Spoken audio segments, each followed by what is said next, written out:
Olá, muito boa tarde. Está no ar a partir de agora mais uma edição do Bom Dia Notícias. E você vai ver no programa de hoje uma série de decisões judiciais que impede o retorno às aulas aqui no Rio Grande do Sul. Nesta segunda-feira, a Urbano Transportes já começou com o sistema de redução nas linhas aqui de Erechim, que registraram filas nos ônibus. Entre outras notícias, você vai ver também um assalto a um correspondente bancário em Nonoai. O criminoso acabou preso na última sexta-feira e prisões por tráfico de drogas, porte de armas foram realizadas também pela Brigada Militar aqui na nossa região. Essas e outras notícias a partir de agora no Bom Dia Notícias, que já está no ar.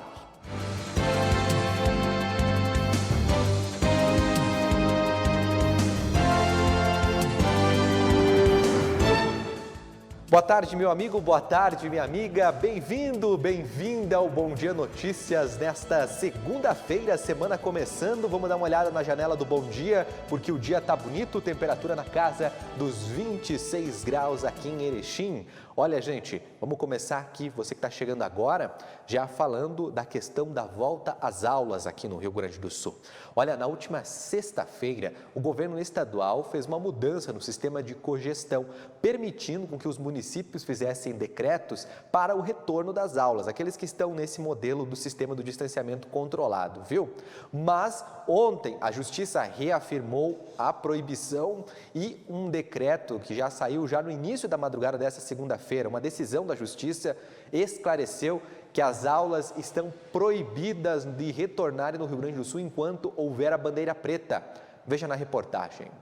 Até a noite deste domingo, o tema de retorno e suspensão das aulas no Rio Grande do Sul era um grande debate no meio jurídico. Isso porque, na metade da tarde, o Tribunal de Justiça do Rio Grande do Sul determinou que permanece válida a decisão liminar que suspendeu as aulas presenciais nas escolas públicas e privadas de todo o Rio Grande do Sul há cerca de 10 dias durante o período de bandeira preta no modelo do distanciamento controlado, independentemente da flexibilização de protocolos em sistemas de cogestão. Na última sexta-feira, o governo estadual havia permitido que os municípios que estão em cogestão pudessem flexibilizar as atividades escolares e retornarem às aulas nesta segunda. Com a decisão, essa medida do governo do estado e também dos municípios fica invalidada, sendo proibido o retorno dos estudantes, e só poderá ser mudada por outra decisão judicial que corre também no Tribunal de Justiça do Estado. Em nota, o governo do Rio Grande do Sul se manifestou, dizendo que entrou com uma medida de urgência pedindo esclarecimentos ao tribunal e que o decreto não viola a decisão da primeira instância, que cita apenas a bandeira preta e não impede a flexibilização. O Sindicato do Ensino Privado do Rio Grande do Sul, o SINEP, divulgou uma nota orientando que as instituições da rede privada retornem às atividades presenciais nesta segunda-feira e disse que entende que o decreto segue em vigência e, portanto, permite o retorno das aulas presenciais nos municípios que adotaram o sistema de cogestão.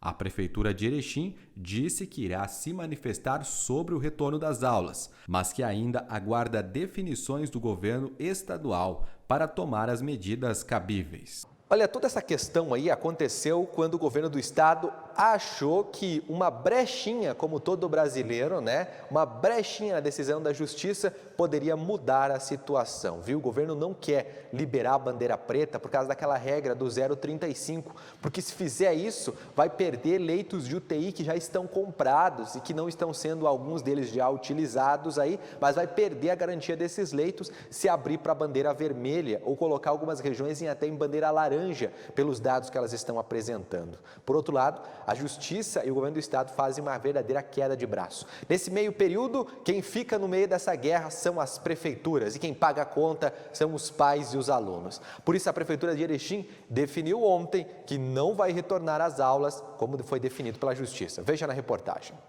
Em nota enviada à imprensa na noite deste domingo, a Prefeitura de Erechim confirmou o cancelamento do retorno das aulas que funcionaria no sistema escalonado para alunos do ensino infantil do primeiro e do segundo ano fundamental das escolas do município.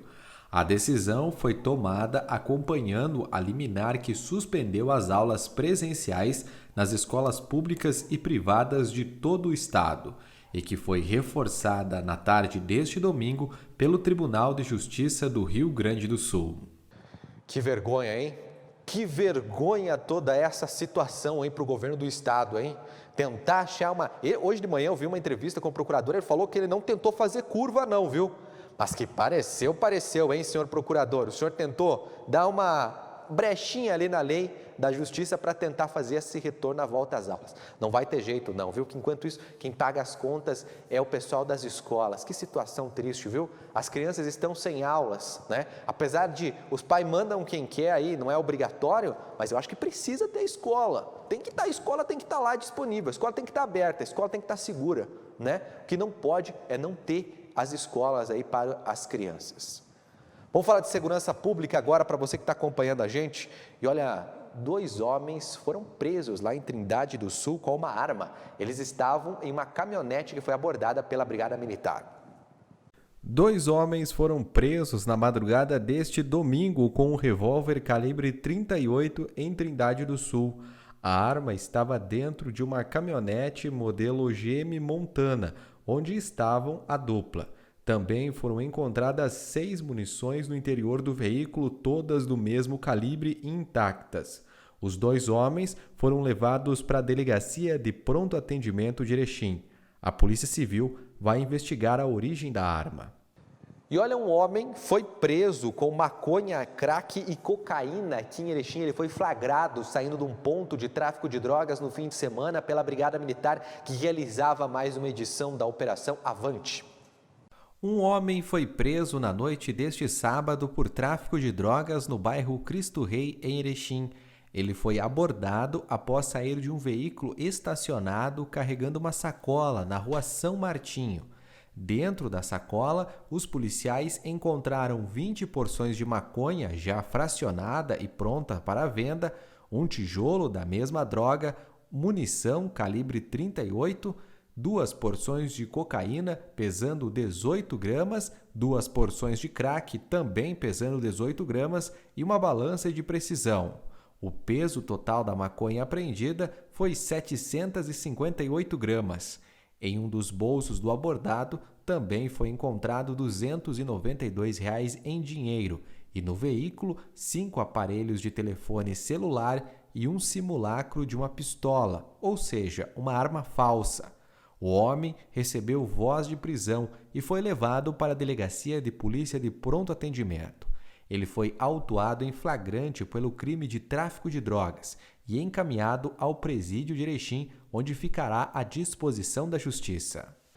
Em Três Palmeiras, a Brigada Militar abordou um desses maconheiros na rua aí. Ele disse para a polícia que comprou a droga de um outro cara e que o traficante disse que tinha ido até Sarandi, que fica a 20 quilômetros ali de Três Palmeiras, buscar mais droga. A polícia esperou ele na entrada da cidade e ele foi flagrado com o menor dentro do carro. Além disso, maconha e mais cocaína também foram apreendidas. Veja na reportagem. 2 homens foram presos e um menor de idade foi apreendido com drogas em Três Palmeiras na noite deste sábado. O primeiro suspeito foi flagrado com 2 buchas de cocaína. Ele disse que comprou a droga de um homem que iria a Sarandi buscar mais entorpecentes. O veículo modelo GM Corsa, onde estava este segundo homem e o menor de idade, foi abordado na RS 324 pela Brigada Militar quando retornava a Três Palmeiras. E os policiais encontraram debaixo do banco do motorista cerca de 1,160 kg de maconha, 142 gramas de cocaína e 140 gramas de crack. Os 3 foram levados para a Delegacia de Polícia de Sarandi. O motorista do automóvel foi preso em flagrante por tráfico de drogas e corrupção de menores. Já o menor de idade foi entregue aos responsáveis. e o outro envolvido foi indiciado como usuário. O menor e o segundo envolvido no caso foram liberados. O motorista foi encaminhado ao presídio de Sarandi. Olha, seguimos com outras informações para você. E olha, a polícia prendeu o homem suspeito de matar por espancamento uma mulher aqui em Erechim. Você viu o caso aqui na TV Bom Dia, a gente mostrou para você essa reportagem na semana passada, em que uma mulher foi morta aqui na cidade por espancamento. A polícia confirmou que o principal suspeito desse crime é um companheiro desta vítima. E ele foi preso logo após o caso. Mas o que me indigna é que a polícia não divulgou o fato, que a polícia não divulgou a prisão deste homem. Passa para cá para mim, eu vou chamar a reportagem. Doutora delegada, a senhora sabe o respeito que eu tenho aqui pela senhora, pelo pessoal da Polícia Civil, pelo pessoal da Brigada Militar, mas não divulgar a prisão de um vagabundo como esse daí, né, deixa com que mais vagabundos fiquem impunes, né? Mas o importante é que ele está na cadeia, está no presídio. Agora é com vocês aí. Te liga. A Delegacia Especializada de Atendimento à Mulher confirmou nesta sexta-feira que está preso o principal suspeito de matar Cleia Jurema Poloni, de 42 anos. De acordo com populares, ela estava na casa onde morava, no bairro Progresso, em Erechim, quando foi surpreendida pelo autor, que seria ex-companheiro da vítima. Ele agrediu várias vezes a mulher na cabeça. Cleia chegou a ser socorrida, mas morreu dias após no hospital. O crime ainda está sendo investigado e a motivação do ataque não foi divulgada pela polícia. Muito bem, gente. Agora falando sério, viu? Se você sabe de alguém que está sendo espancada, uma mulher que está sendo espancada pelo marido, sofre violência doméstica, qualquer tipo de violência, denuncie para a polícia. Não espere uma tragédia acontecer, viu? E se você é vítima de espancamento, procure a polícia imediatamente. Faça a sua parte, viu? A justiça está aí. Eu sei que aquele papelzinho lá da Lei Maria da Penha às vezes não protege muito, mas já é um bom indício de tentar preservar a sua vida. A gente só tem uma, viu? Não perca tempo. Vá à polícia, denuncie. Violência doméstica é coisa séria. Vamos seguindo agora com outras informações. E olha, o sindicato, na verdade um correspondente bancário que fica dentro de um sindicato de trabalhadores da Inonuai, foi assaltado por um homem na tarde da última sexta-feira. Ele chegou no local com uma faca e acabou levando o dinheiro e o ladrão chinelão fugiu a pé. Resultado, a população pegou ele, deu um pau nele e entregou para a polícia. Veja. Um homem armado com uma faca assaltou um correspondente bancário que fica dentro de um sindicato em Nonoai na tarde dessa terça-feira. Ele foi preso pela Brigada Militar após ser imobilizado na rua por populares. Segundo testemunhas, após entrar no local, o criminoso ameaçou funcionários e clientes e levou parte do dinheiro que estava no caixa, fugindo a pé. O homem foi levado para a delegacia e logo após prestar depoimento ao presídio de Sarandi. Muito bem, né, gente? Agora de novo falando sério, não reaja a assalto, não tente prender bandido, viu? Não tente prender bandido, isso é coisa da polícia. Se esse drogado aí tivesse armado com um revólver, podia ter matado as pessoas que pegaram ele. Então, o importante é não reagir, chame a polícia. Seguimos com outras informações. Vamos falar agora da bandeira preta. Olha, mesmo com números em quedas pela 10ª semana consecutiva, o governo do estado manteve a região de Erechim em bandeira preta, assim como todo o Rio Grande do Sul, que pela 9ª semana consecutiva recebeu o registro de preocupação do aumento aí da Covid-19. Pela 10ª semana consecutiva, a região de Erechim recebeu a bandeira preta no sistema de distanciamento controlado. Essa foi a 9ª semana que todo o Rio Grande do Sul também recebeu o alerta máximo de avanço da doença. Apesar da melhora nos números, a região do Alto Uruguai recebeu a bandeira preta devido à trava de segurança do modelo do distanciamento. Segundo o governo do estado, o número de novos registros e hospitalizações por Covid-19 na última semana caiu 37% na região. O número de óbitos caiu 27,3%. E o de internados em UTI com síndrome respiratória aguda grave, a queda foi de 8,8%.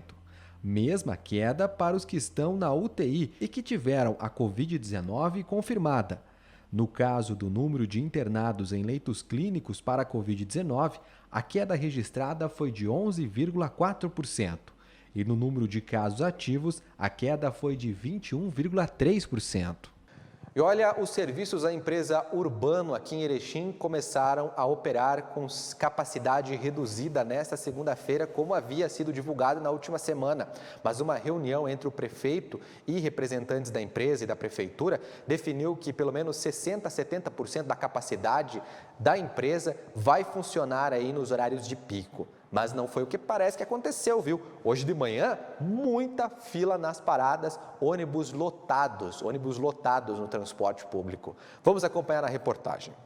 A Prefeitura de Erechim divulgou no fim da manhã deste sábado que a empresa Urbano vai operar, mas com redução de frota a partir desta segunda-feira.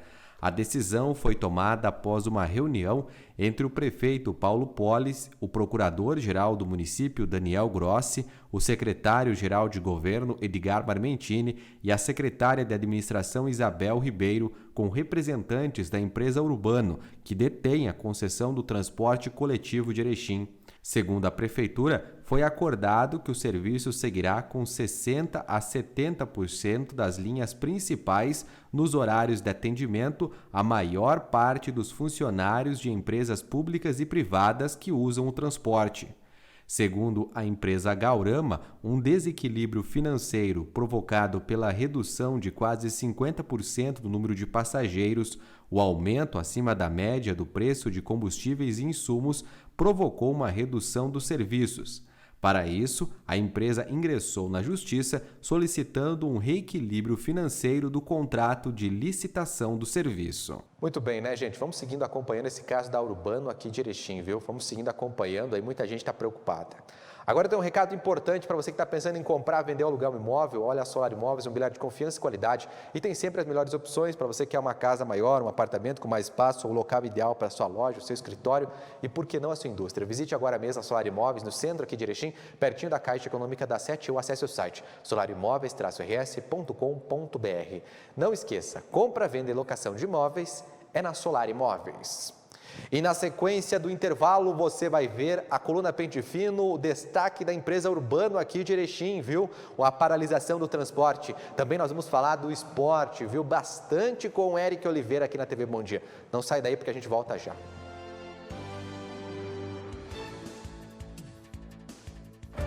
O estado classificou o Rio Grande do Sul em bandeira preta para a Covid-19. O cenário se agravou e a contaminação ocorre velozmente. Por isso, a AMAL atua em 3 frentes: prevenção, assistência com abertura de leitos e UTI, e fiscalização reforçada. O sistema de saúde está próximo do colapso e os profissionais sobrecarregados. Necessitamos de sua colaboração. As medidas são amargas, mas a realidade impõe atitudes. Falamos de vidas e todo o esforço é válido. Juntos, vamos superar essa crise.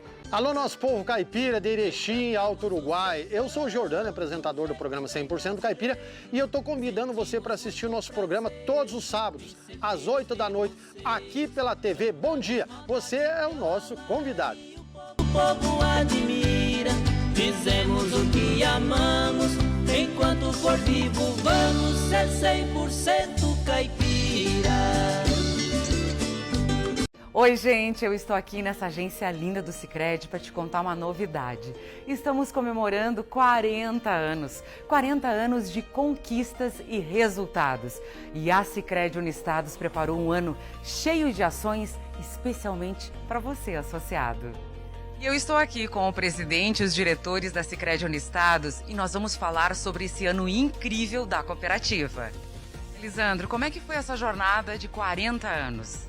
Uma jornada de muito sucesso, de alguns desafios, mas que lá na época, 20 associados se reuniram e hoje somos mais de 105 mil associados, mais de 600 colaboradores que diariamente ajudam os associados a realizarem os seus sonhos, a desenvolver as comunidades, os municípios, seja no Rio Grande do Sul, em Santa Catarina e em Minas Gerais. Então estamos muito felizes em comemorar esse grande marco para a cooperativa nos seus 40 anos. E para isso, nós criamos uma grande campanha que a partir de hoje será entregue aos associados.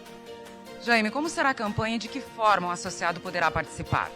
Então, a campanha será uma campanha de capitalização, onde todos os associados da cooperativa poderão participar e a cada R$100 que o associado aplica em cota capital, ele recebe o número da sorte e ele concorre ao sorteio. Serão 3 sorteios durante o ano, então são 53 prêmios de R$2.000, 53 prêmios de R$10.000 e mais 4 prêmios de R$100.000. Então todos os sorteios serão através da Loteria Federal e todos os associados poderão participar. Adelar, além da campanha, o que mais os associados podem aguardar aí em comemoração aos 40 anos da Sicredi Unistados? Estaremos realizando muitas ações, principalmente nas nossas agências, na nossa sede. Estaremos também iniciando a obra da nossa agência Agro, onde nasceu a nossa cooperativa. Como o Lisandro falou, os nossos primeiros 20 associados. Continuaremos trabalhando muito forte com as nossas comunidades, incentivando o seu crescimento, seu desenvolvimento. E também, um programa especial da nossa cooperativa, investiremos muito forte também nas ações sociais. E, portanto, convidamos a todos os nossos associados que participem da campanha, comemorem conosco e desejamos boa sorte a todos vocês. Vem crescer com o Sicredi, fortaleça a sua cooperativa e ainda concorra a R$1 milhão em prêmios. Sicredi Unistados, 40 anos juntos. Cruzaltense comemora 21 anos de emancipação política e administrativa. Um município que tem orgulho de ter sua base na agricultura, que incentiva a pecuária leiteira, suíno e aviculturas, além da produção de grãos, sem esquecer do apoio ao comércio local. Uma cidade em desenvolvimento, com gente guerreira e trabalhadora, que não mede esforços para conquistar os seus objetivos todos os dias. Parabéns, Cruzaltense!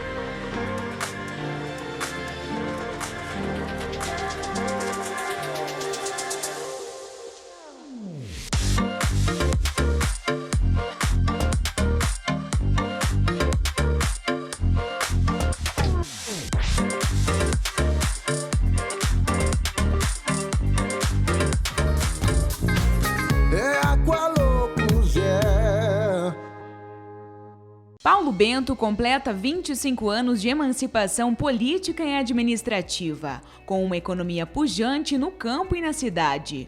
Um município que se destaca pelo seu trabalho em várias áreas da agricultura e no setor industrial, que hoje exporta de forma internacional o que é produzido aqui, incentivando o comércio, serviços e o turismo com suas belezas arquitetônicas. Parabéns, Paulo Bento, pelos seus 25 anos de emancipação política e administrativa.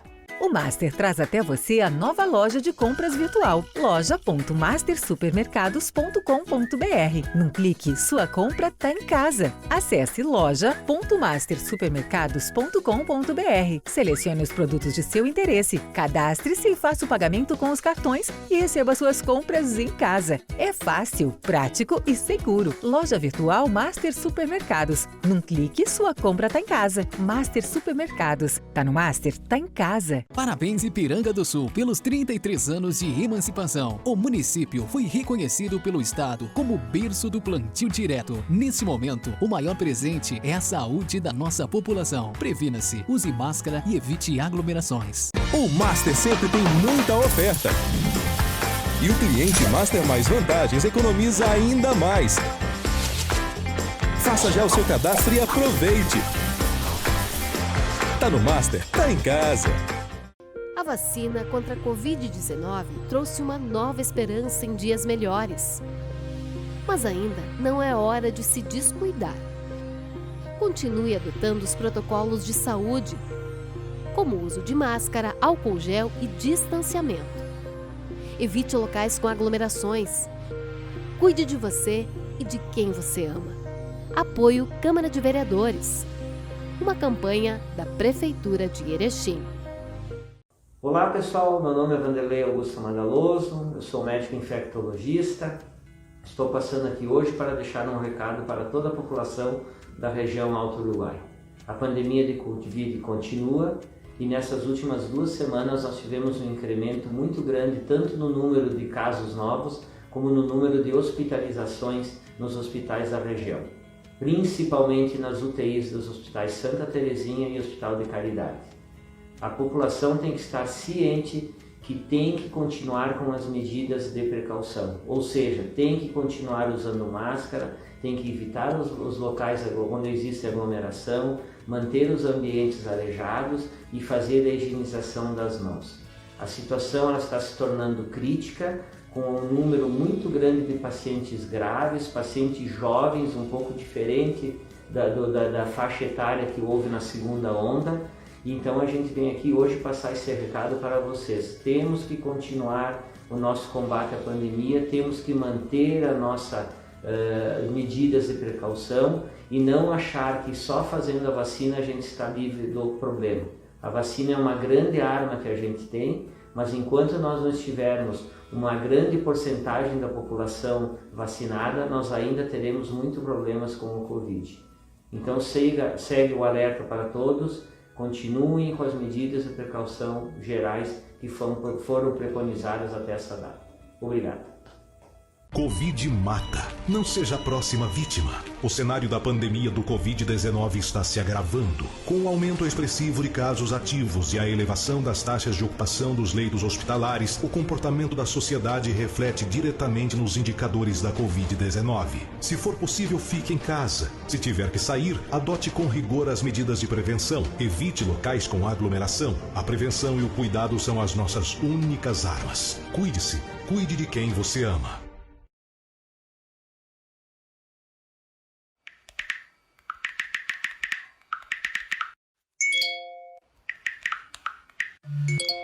Ah, não vai dar nada, meu. É só chegar. A galera tá toda aqui, ó. Ah, larga de ser trouxa e vem, meu. Tá, tô indo então. Pra quem achava que não ia dar nada, infelizmente deu. Estamos no pior momento da pandemia. Por isso, redobre os cuidados. E, principalmente, não te aglomera. Quando o seu dinheiro circula na economia local, ajuda a desenvolver toda a sua região. Participe desse movimento você também. Vamos juntos contribuir com quem é daqui.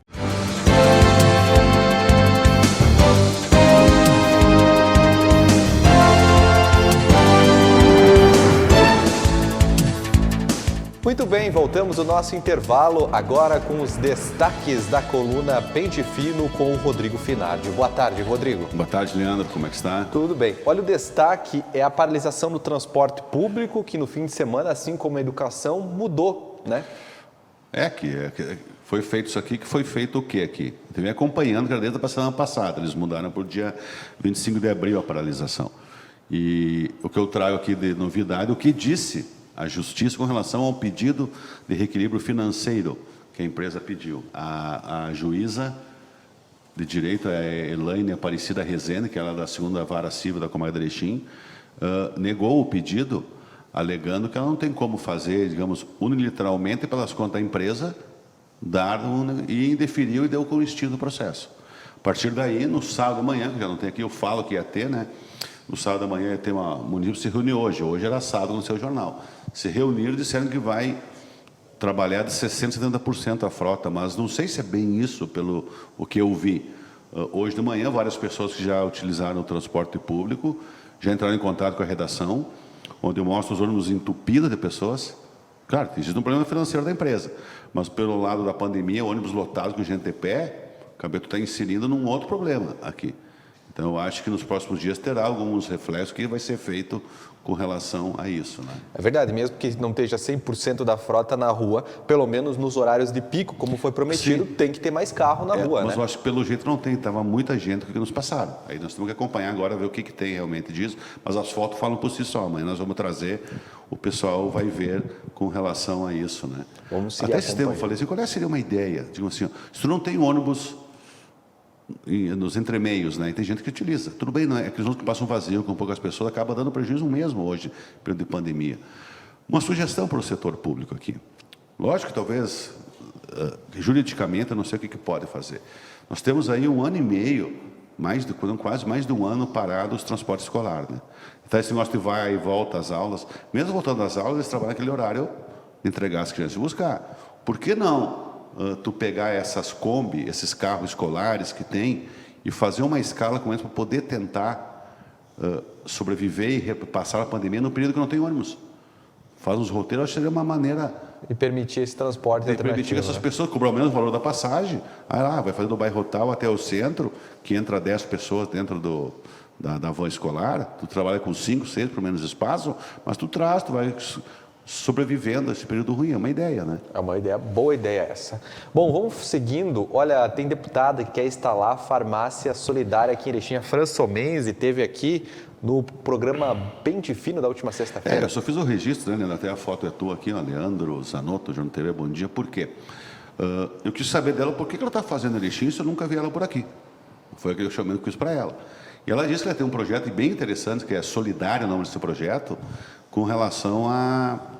O que é essas farmácias solidárias? Ela pega de amostra grátis de médicos, aquelas pessoas que usam e não usam todo o glitter, toda a cartela, seleciona, faz uma triagem que pode, e mediante receita ela acaba dando de graça para a população que não tem todo o remédio que tem na rede, os itens que tem na rede municipal, ela acaba fazendo uma parte social muito boa. Achei belo projeto, tomara que consiga.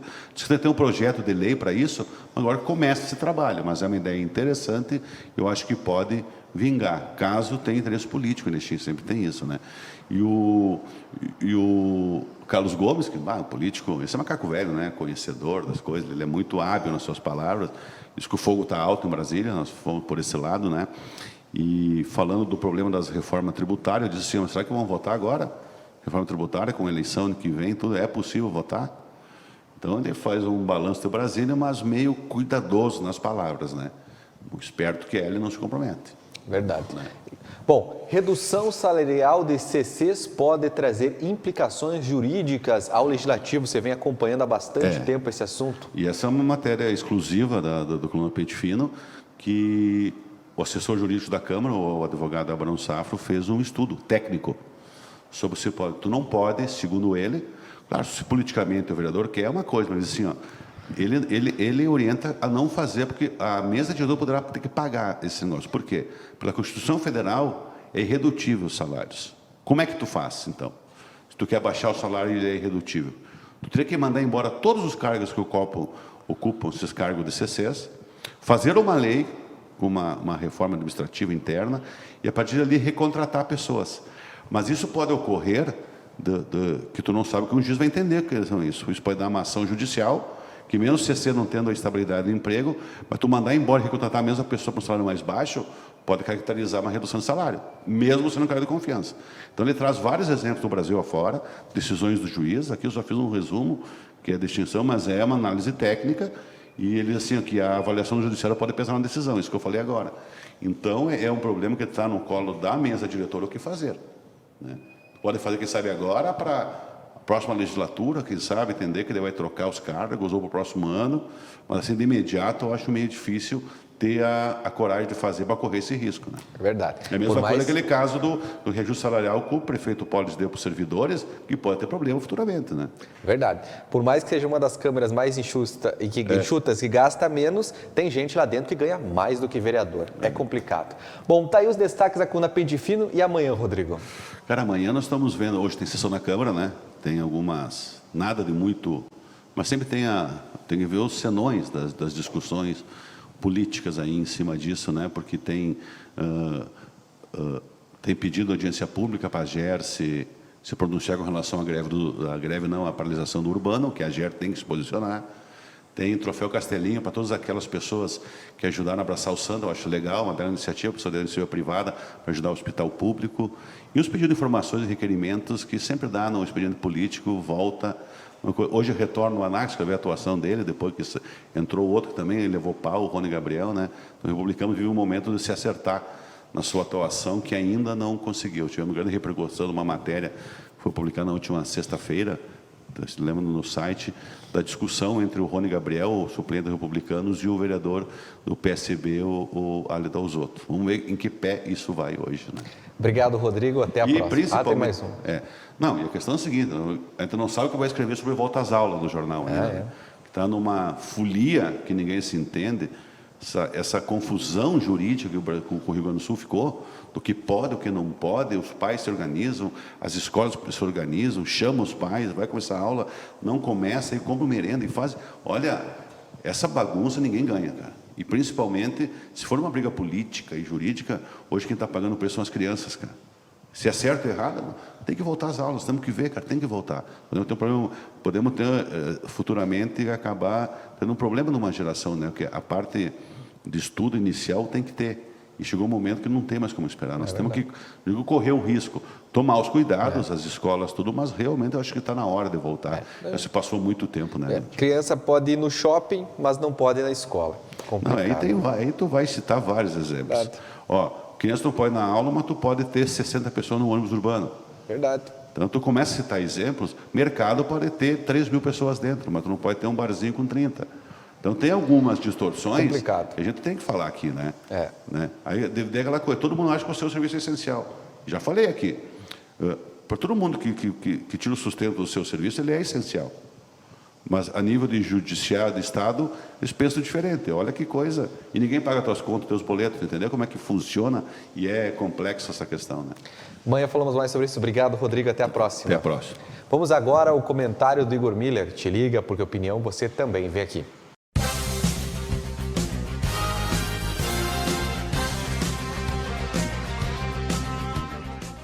A gente vem acompanhando essa novela da Corsã há muito tempo e agora o governo do estado propõe a sua privatização. E na minha avaliação é muito provável que isso vá acontecer, que a Corsã vá sim ser vendida e ser privatizada. E aí vem uma questão que eu vim pensando enquanto vinha para o jornal aqui, ouvindo uma notícia no rádio,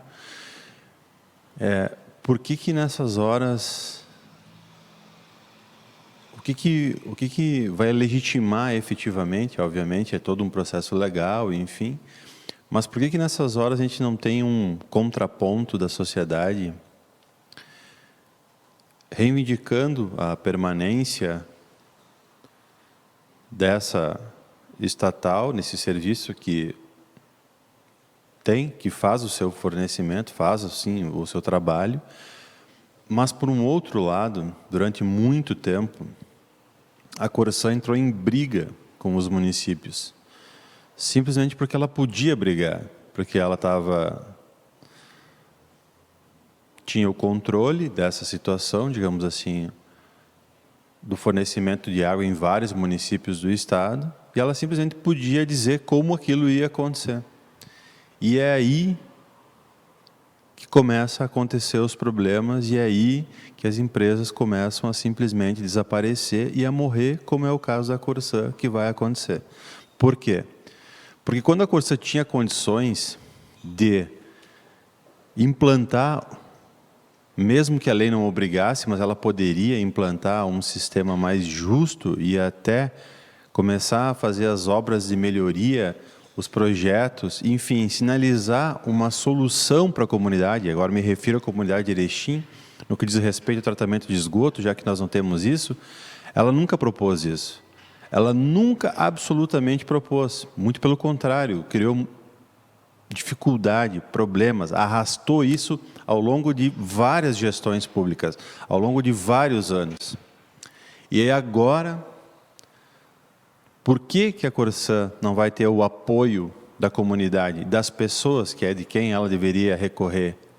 Porque justamente quando ela podia fazer, ela não fez. E simplesmente, por ter o domínio da situação, ela simplesmente entrou em conflito e media força com os prefeitos, com as comunidades. Então, é exatamente isso. Isso não tem nenhuma legitimidade. Hoje, se a Corsã quiser vir pedir para o município de Erechim para apoiar ela nessa luta, para que ela continue sendo uma estatal, ela não tem argumento nenhum Porque durante anos e anos ela simplesmente criou uma queda de braço com os municípios e não resolveu a direção dessa empresa estatal. Então, hoje, se ela for bater na porta da casa, por mais que ela faça o seu serviço aqui, ela não vai ter apoio de ninguém, nem dos prefeitos que poderiam apoiar nessa luta, porque se ela tivesse implantado, por exemplo, Erechim, que é uma comunidade de 100 mil pessoas, uma cidade de 100 mil pessoas, e estivesse minimamente funcionando o tratamento de esgoto aqui, essa comunidade sim ia dizer, olha, nós dialogamos com essa empresa, criamos um projeto, melhoramos, estamos avançando, não tem por que privatizar esse serviço. Não tem lógica, está funcionando, ela está atendendo o que precisa, mas isso não aconteceu. Então, e isso serve para muitas outras coisas. Se não se contempla a necessidade das pessoas, pode ser durante um tempo medir força, porque pode-se fazer isso, mas depois o que vai se sustentar é justamente a satisfação do indivíduo, da comunidade, de uma cidade, de outra, e assim por diante. Então, se as pessoas não estiverem satisfeitas, não tem como se sustentar qualquer negócio. Qualquer negócio, isso é elementar, eu diria, essa percepção. E hoje a Corsã simplesmente não pode chegar para o município de Erechim e dizer, olha, vocês podem nos apoiar? Não, não podem. Porque eles sempre fizeram o contrário, eles nunca foram proativos ou construíram um projeto que fosse minimamente de acordo com as necessidades do município. E agora está aí prestes a ser vendido. Um serviço que, no meu entendimento, não deveria ser privatizado, que é um serviço essencial. Mas, muito provavelmente, vai capitular, vai ser vendido. Por quê?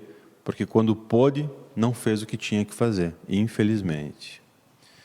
Vamos lá, então, né? Uma boa semana, e é isso aí.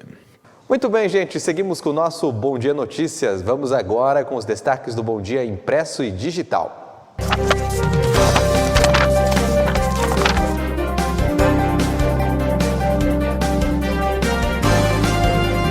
Vamos agora saber quais são os destaques do jornal impresso e digital do Bom Dia, edição deste fim de semana, que traz na capa a situação das aulas aqui no Rio Grande do Sul.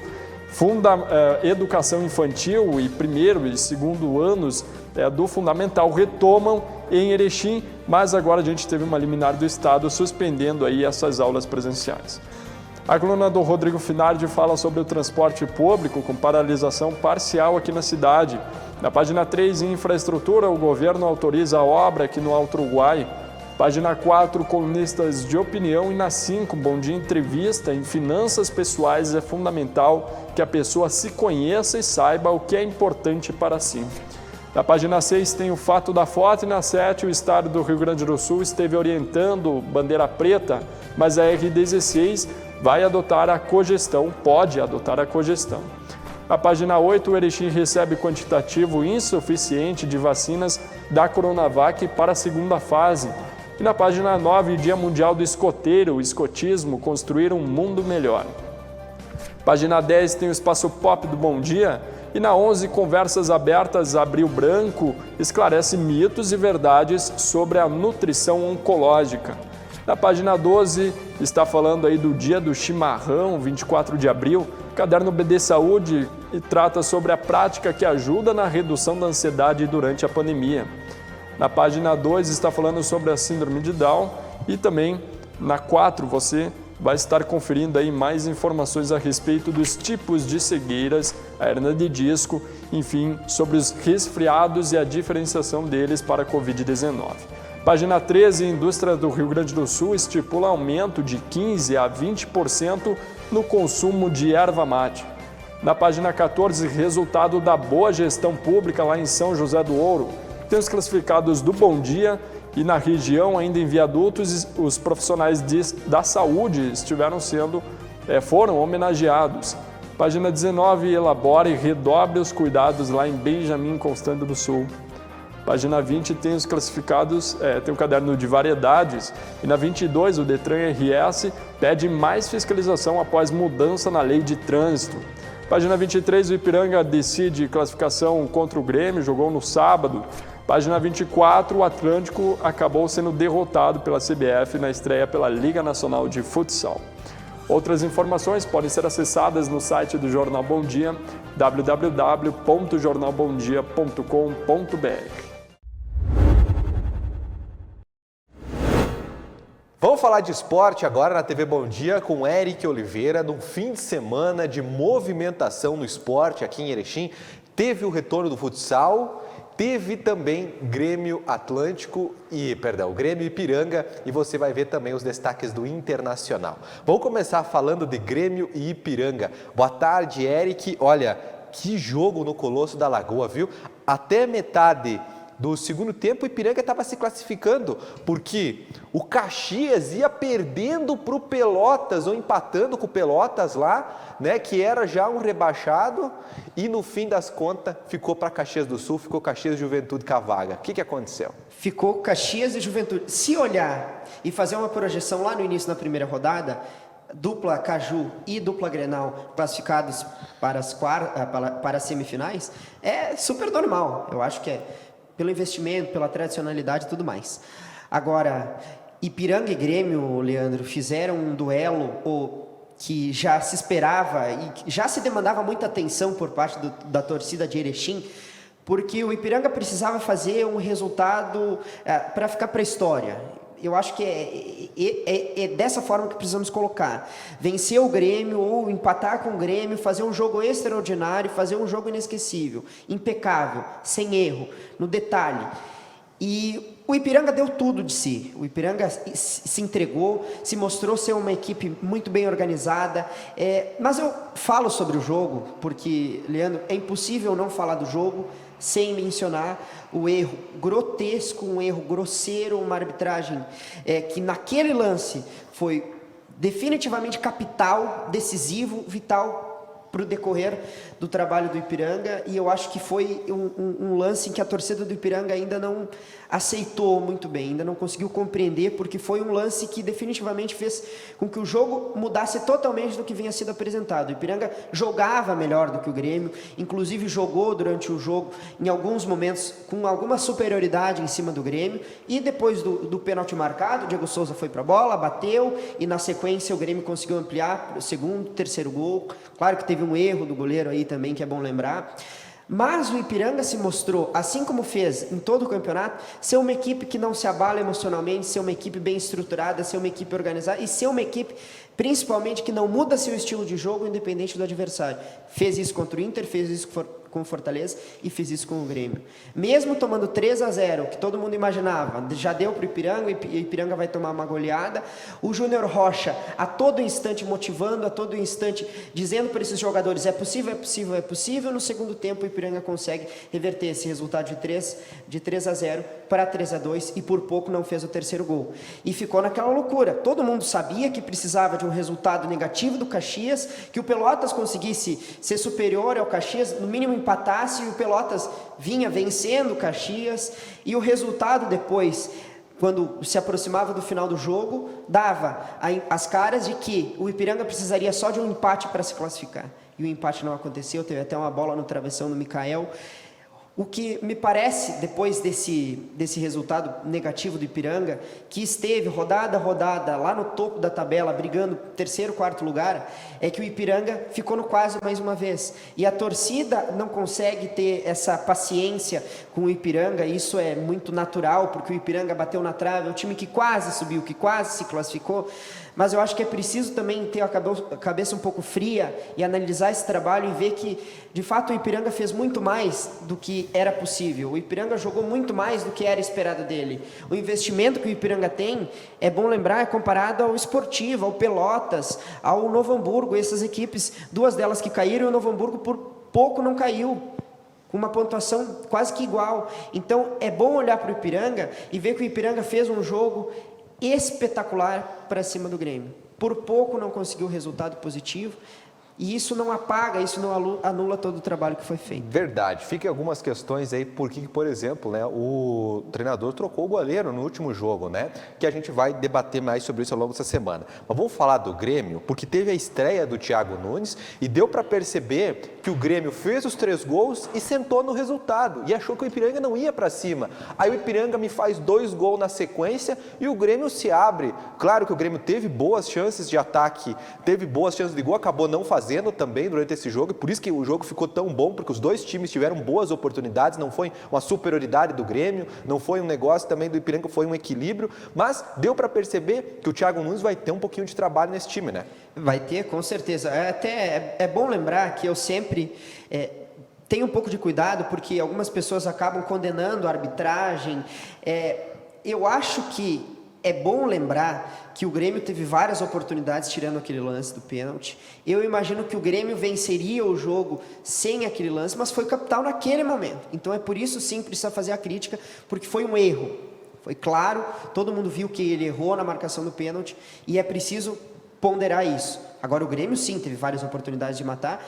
Sobre a questão do Thiago Nunes, o Thiago Nunes treinou o Grêmio apenas um dia, então o resultado, mesmo se o Ipiranga tivesse vencido o Grêmio, analisando agora pelo lado do Grêmio, essas fragilidades defensivas que o Grêmio se mostrou tendo, não cabem ao Thiago Nunes. Acho até que foi bom no ponto de vista do que vai ser precisado ser feito, ser realizado, dos ajustes que ele vai ter que fazer. No final da partida, em coletivo, ele disse que ele gosta de ter uma equipe sempre titular. Tivemos o Léo Pereira, o Jean-Pierre no meio campo. Nós começaremos a ver um Grêmio daqui para frente que vai ser um Grêmio titular. O Thiago Nunes disse que não gosta de ficar mesclando jogadores, ele gosta de um time titular. Mas, de fato, vai ter muito trabalho e muitas coisas para ajustar ainda o técnico do Grêmio. Vamos ver a fala, então, do Thiago Nunes sobre isso aí no final, na coletiva do Grêmio Ipiranga. Um somatório de fatores, na verdade, mas sem dúvida que a contribuição maior passa por esse desgaste da sequência dos jogos, né? Nós tivemos essa partida aí praticamente um pouco mais de 48 horas e algumas particularidades, né? Quem conhece aqui o Colosso da Lagoa sabe que é um estádio muito bom, mas uma grama com uma característica alta, difícil, né? E que exige muito fisicamente dos jogadores. O início do segundo tempo, né? Tivemos ali um lance de uma bola parada, né? Um equívoco nosso ali na organização da marcação da bola parada, acabou criando essa chance de primeiro gol e logo em seguida um segundo gol no contra-ataque, também a bola que estava nos nossos pés. Então foram 2 lances que foram de certa maneira isolados, mas que também tem o componente físico, porque às vezes quando você está com a perna mais pesada, tecnicamente você não consegue dar a mesma qualidade no passe, entender muitas vezes que nesse tipo de campo você tem que ter um passe mais forte, gerar um pouco mais de aproximação para conseguir ter uma qualidade melhor de jogo. Mas de maneira geral estou muito feliz com a nossa equipe, porque competiu, teve espírito, lutou, não desistiu. Segundo tempo entendemos um pouco mais como é que era o jogo, um jogo muito físico, né? E aí até por isso também da característica da nossa equipe ter mudado um pouco, mas muito satisfeito, né, pelo rendimento, pela doação dos atletas e principalmente pela vitória que nos consolida a liderança dessa primeira fase. Muito bem. Bom, classificação, Grêmio enfrenta o Juventude, me ajuda, e o Caxias vai enfrentar o Internacional. Os 2 jogos devem acontecer no próximo domingo. Vamos falar do Inter, porque o Inter meteu aí uma goleada, saiu de alma lavada dessa primeira etapa contra o Esportivo, né? Mas valeu o jogo. Alma lavada acho que é um termo que dá para ser usado, sim. Agora, o confronto é Inter e Juventude. Inter e Juventude, Caxias e Grêmio. É um jogo em que o Inter jogou com as reservas e goleou. Imagino que se tivesse com os titulares jogando, a vantagem ainda ser muito maior, e o Esportivo já rebaixado, é um Esportivo que já dá para dizer já estava morto. E o Internacional, jogando com reservas, fez essa vantagem maiúscula, já se prepara para terça-feira, com a presença talvez já do Tyson, que fez um treino ontem. O Inter jogou na noite de sábado e já treinou no domingo pela manhã. Então, o Inter está preparado agora para o jogo da terça-feira. Porque há uma lavada, eu não sei se o torcedor entende assim essa goleada para cima do Esportivo. O desafio vai ser contra o Deportivo Táchira, porque fazer uma análise em cima do que é realizado em cima do gauchão é muito fácil e não dá para tirar muitas coisas de um adversário tão fraco. Agora, o grande desafio do Inter vai ser contra o Deportivo, mas foi uma goleada boa. Apesar disso, o Inter ficou em segundo colocado. Agora, todos os números, os melhores números, desarmes, interceptações, melhor ataque, melhor defesa, era tudo do Internacional, que, do que me parece agora, vai jogar, se for para a final, o segundo jogo na Arena do Grêmio. Mas é bom lembrar e deixar claro que o Grêmio se classificou em primeiro, porém nas semifinais ainda contam a pontuação. Então, se o Grêmio vier a se classificar empatando os 2 jogos e se classificar nos pênaltis, e o Inter vencer, o Inter pode jogar sim o segundo jogo no Beira-Rio. Mas o Inter está classificado e está bem, agora é só encarar o Deportivo Táchira na terça. Vamos ver a fala do Miguel Ângelo Ramírez, que avaliou esse jogo, essa goleada do Inter sobre o Esportivo, e na sequência a gente também já vê a fala do Rodinei. Ele falou logo após sair do campo, ele que fez gol nesse jogo, virou pai, homenageou. Vamos acompanhar a fala do Ramírez e do Rodinei na sequência.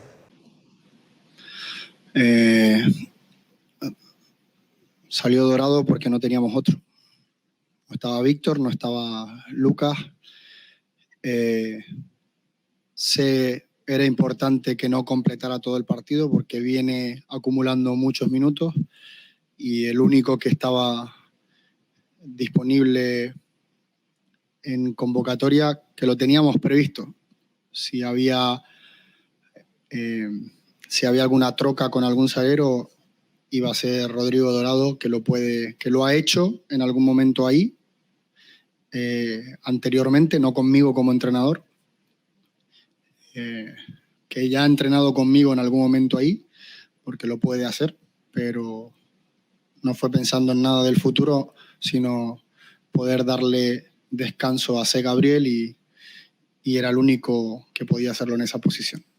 Rodi, uma atuação incrível aí coletivamente, mas também individualmente, 2 assistências, um gol. Que dá para falar sobre essa noite de sábado aqui no Beira-Rio?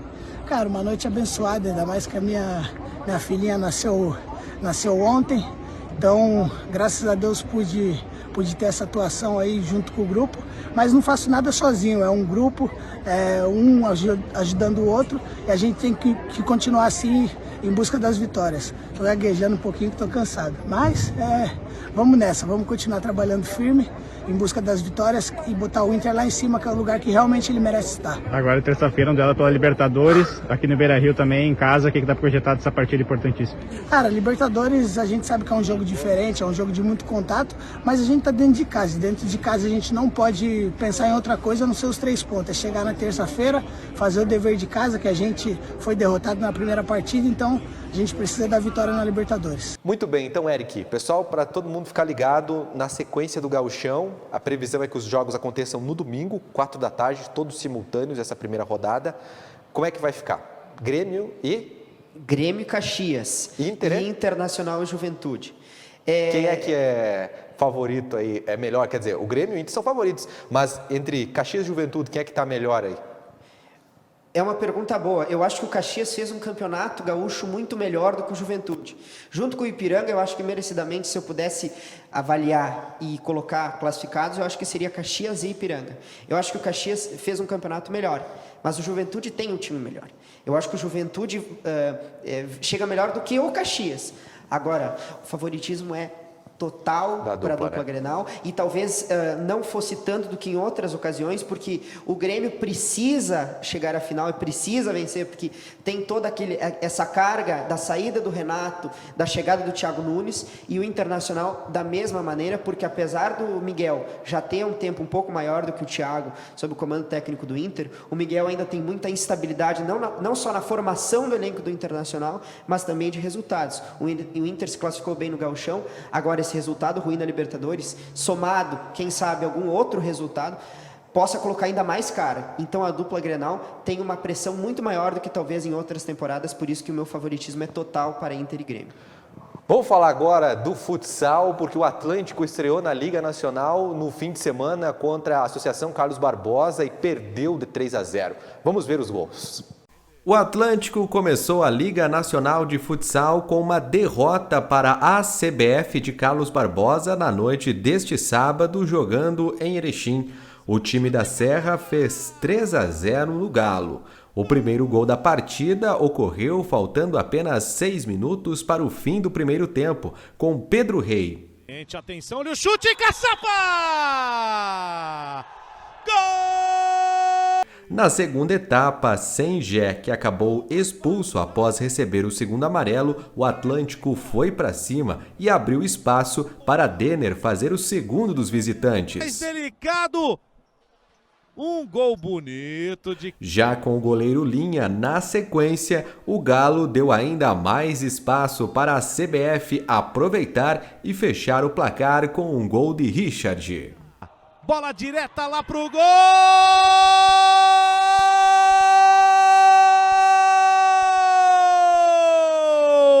A próxima rodada da Liga Nacional de Futsal ainda não tem data divulgada pela federação.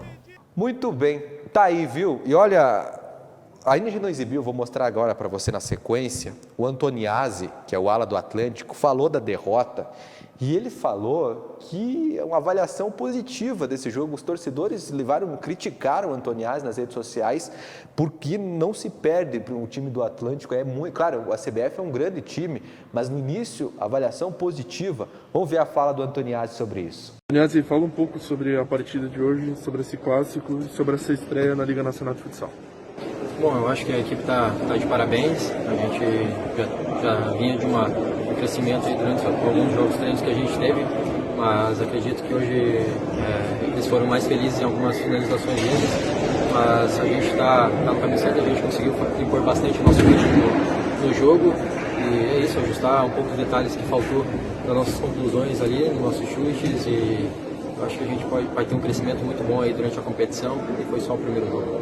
Muito bem, Eric, dá para dizer que foi positivo esse jogo do Atlântico?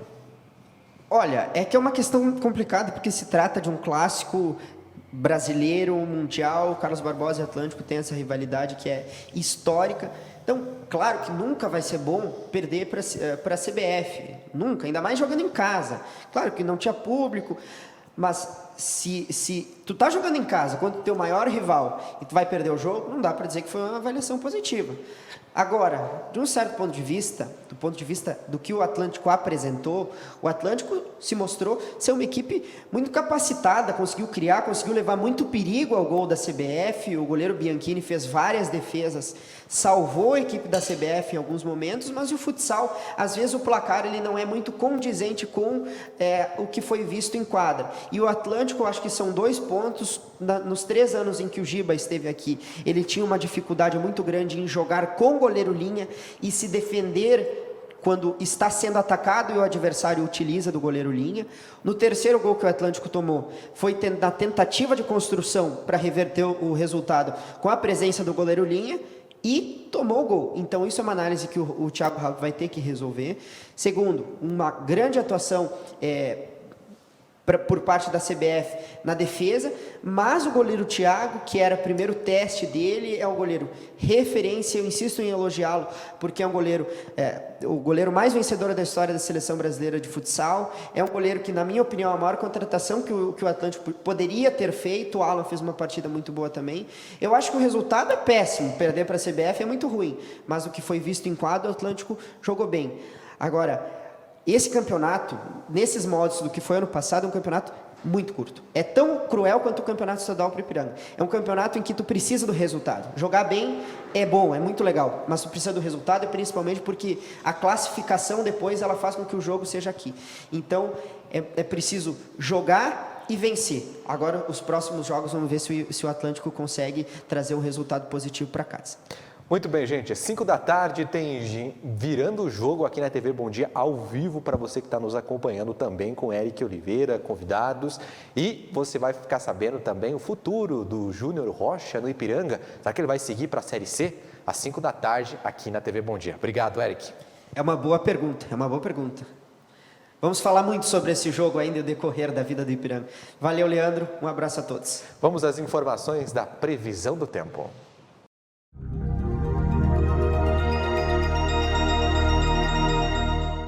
Olá, vamos conferir a previsão do tempo para a região do Alto Uruguai Gaúcho.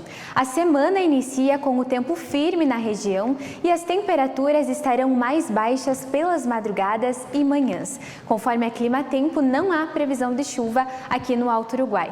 Vamos ver como ficam as temperaturas? Aqui em Erechim, a mínima será de 13 graus e a máxima de 23. A umidade do ar ficará em torno de 42% e não temos previsão de chuva. No município de Faxinalzinho, a mínima será de 13 graus e a máxima de 24. E no município de Centenário, a mínima será de 15 graus e a máxima de 25. Mais informações e outros detalhes sobre a previsão do tempo você acompanha no site do Bom Dia.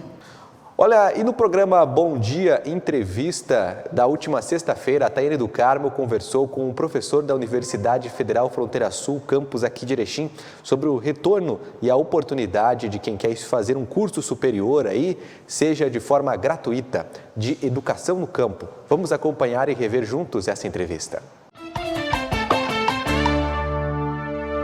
Estamos começando mais um Bom Dia Entrevista e hoje o nosso assunto é sobre o novo curso interdisciplinar em Educação do Campo da Universidade Federal da Fronteira Sul, aqui de Erechim.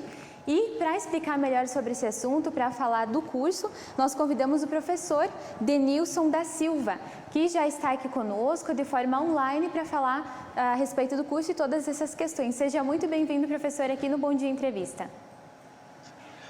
Muito agradecido, Tayane. Agradecemos a disponibilidade da TV Bom Dia, que nos concede de poder estar falando um pouco mais, esclarecendo características do curso interdisciplinar em Educação do Campo, Ciências da Natureza, Licenciatura. Ele é um curso que já tem no campus Erechim, a primeira turma é de 2013, portanto nós já temos aí praticamente 8 anos de curso. Ele é um curso que no Brasil ele é um curso recente, é um curso que tem cerca de 10 anos. Foi um curso novo criado no país, justamente para atender a demanda de professores, de formação de professores em universidades públicas e institutos federais, justamente para qualificar a educação básica no campo.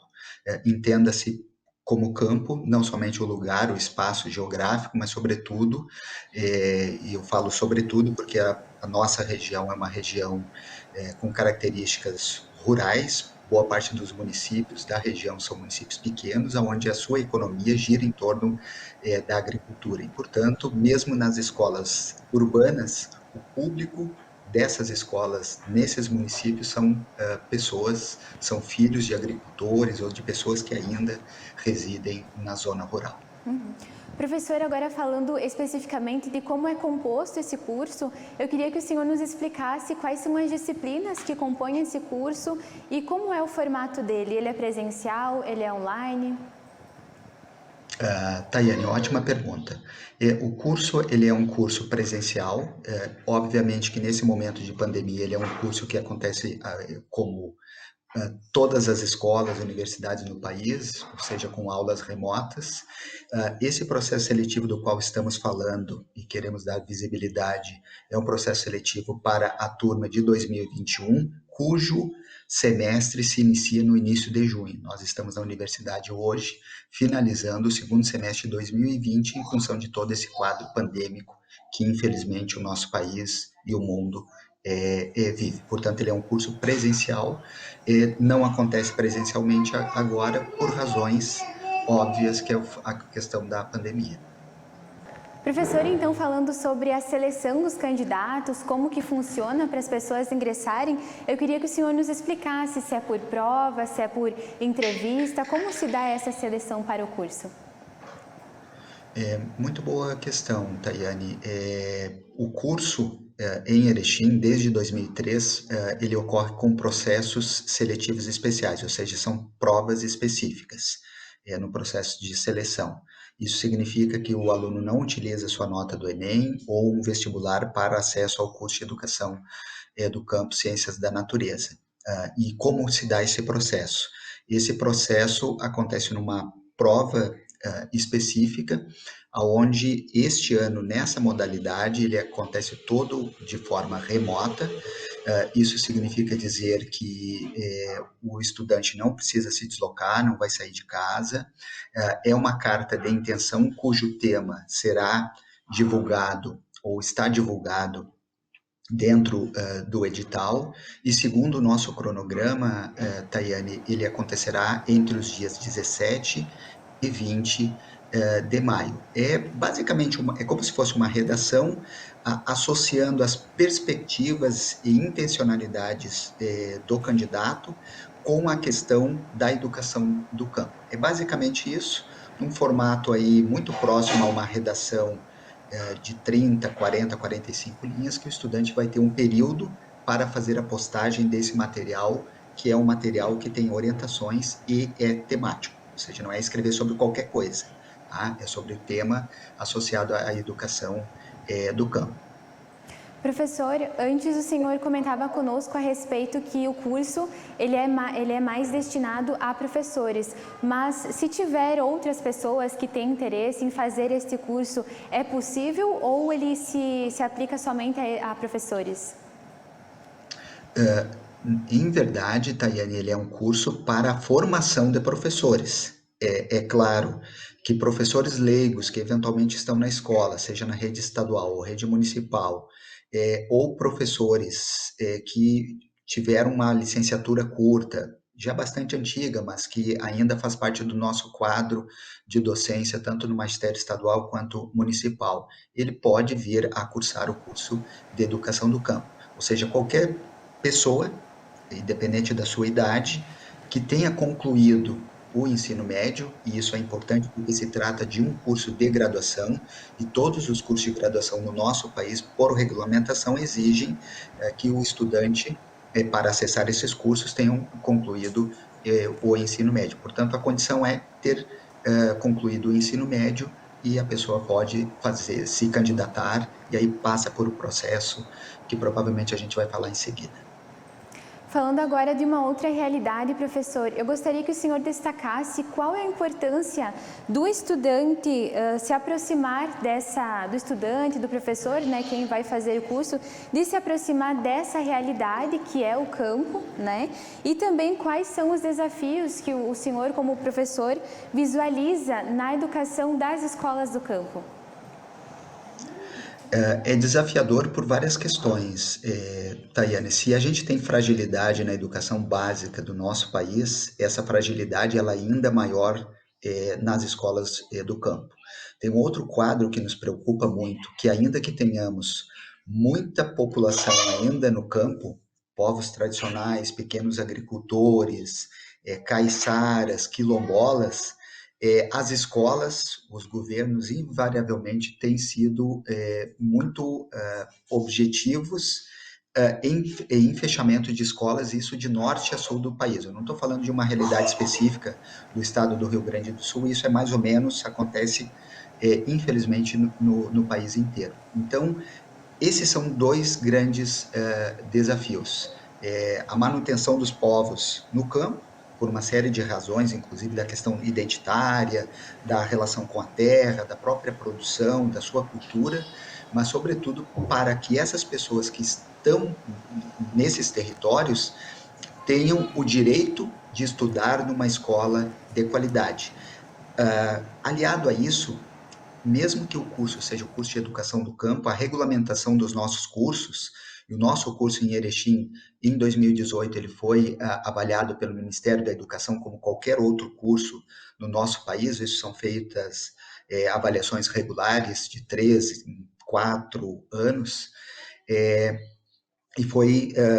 recebeu uma nota com bastante qualidade. Digo isso porque os egressos do curso, eles podem atuar tanto nas escolas camponesas que estão na zona rural, quanto na escola urbana dos pequenos, médios e grandes centros, ou seja, não há uma distinção para os egressos do curso de Educação do Campo dizendo não pode atuar em escolas urbanas.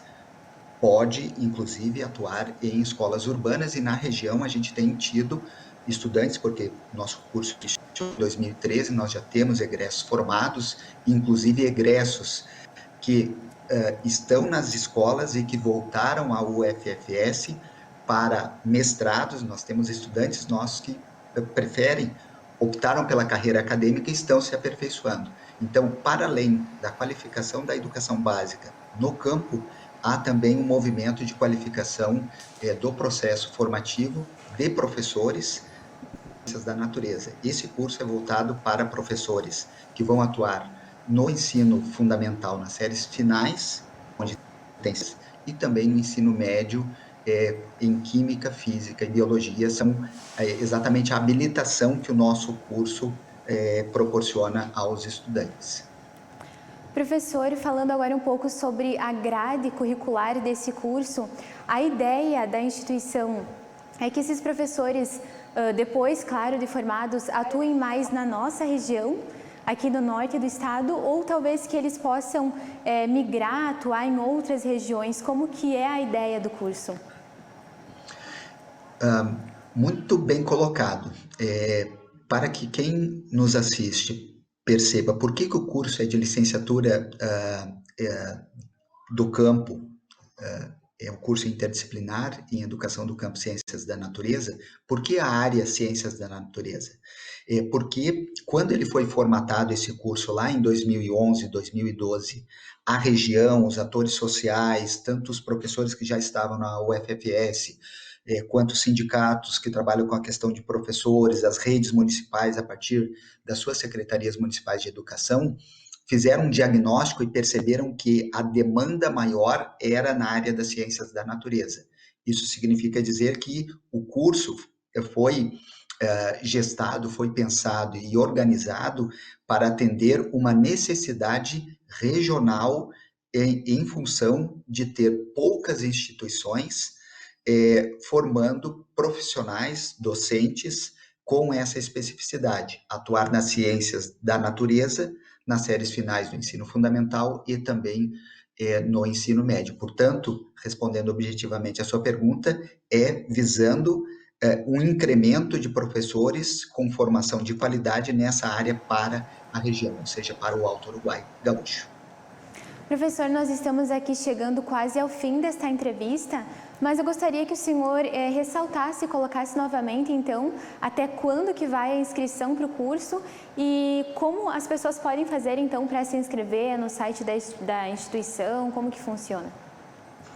Bom, Tayane, o edital é o edital 324, ele está disponível na página do Campus Erechim. Isso é fácil de encontrar o edital, é um edital longo como qualquer processo seletivo, mas aquilo que quem nos assiste precisa perceber é, primeiro, fazer a leitura do edital, ficar atento ao cronograma, e aí eu destaco algumas datas fundamentais, que são a inscrição, iniciou-se na semana passada, dia 12 de abril, e vai até o dia 11 de maio as inscrições. Portanto, ao acessar o edital, tem um formulário, é um formulário com dados muito gerais da pessoa, do candidato.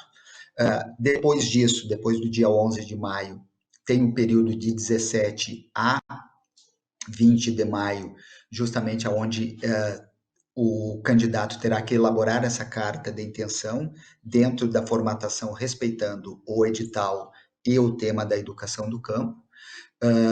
E, posteriormente, fazer a postagem, tudo, como eu mencionei para vocês, de forma remota, que não exige ao candidato ir ao correio, colocar alguma coisa, se deslocar ao Campus Erechim, porque é para evitar o contato social nesse momento de pandemia. Depois aguardar o resultado, que ocorre será divulgado dia 27 de maio.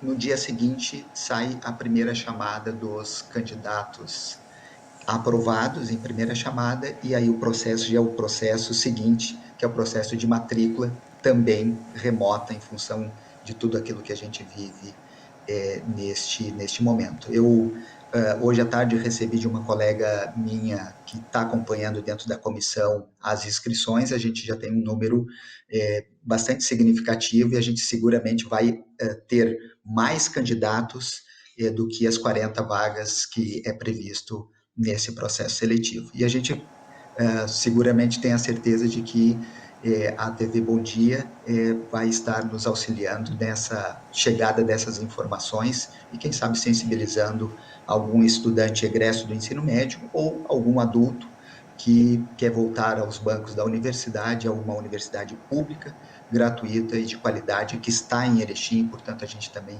tem que ter essa noção da possibilidade tanto de desenvolvimento econômico quanto social para a região que a universidade pública no nosso país permite. Perfeito, então fica aí o recado do professor a toda a comunidade falando do curso interdisciplinar em educação do campo aqui da UFES. Professor, muito obrigada. Um bom dia para você, muito obrigado pela oportunidade, Tayane. Gente, olha, hoje para você, a partir das 8 da noite, tem mais Bom Dia Entrevista. A Tayane do Carmo segue a série de entrevista com os vereadores eleitos no ano passado para o Legislativo aqui de Erechim. Vamos acompanhar às 8 da noite aqui na TV Bom Dia. E o programa de hoje fica por aqui. Você pode rever esses e outros programas da TV Bom Dia no site www.tvbomdia.com. Logo mais, às 2 da tarde, eu estou de volta no Direto da Redação, falando principalmente sobre esse retorno das aulas aqui no estado que foi cancelado pela Justiça. Às 5 da tarde tem o programa Virando o Jogo. Não perca! Essas e outras informações também no site jornalbomdia.com.br. Uma ótima semana para você, tudo de bom e até mais!